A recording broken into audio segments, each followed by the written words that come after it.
Hey guys, how are you all guys? Today I'm going to talk about incest, and I believe some of you must have already come across the term incest, and if you have not yet come across, by the end of this video you will.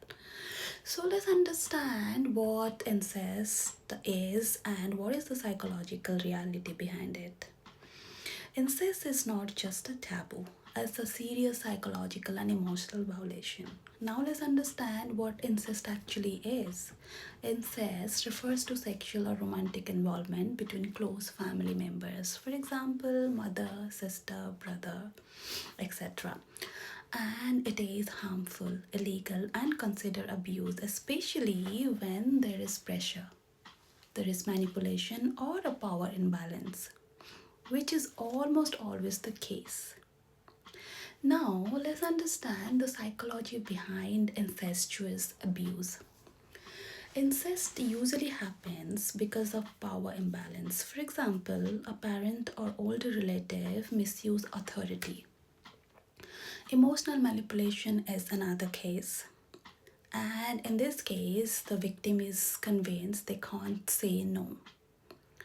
Isolation is another reason as well. Abusers often create a fear, guilt, or secrecy.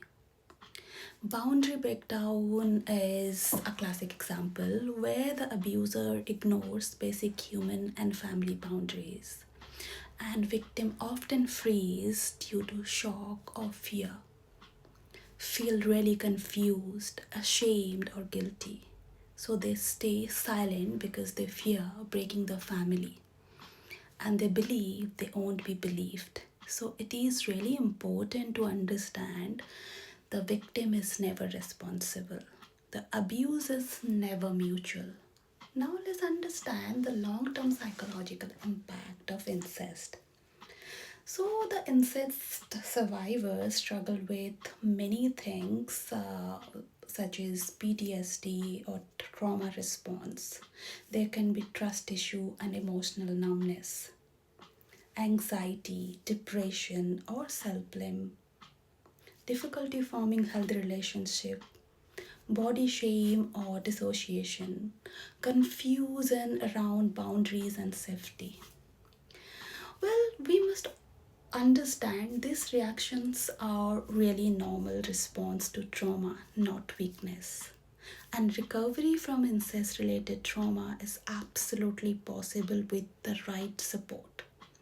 It is a good idea to seek professional advice such as therapy or counseling session.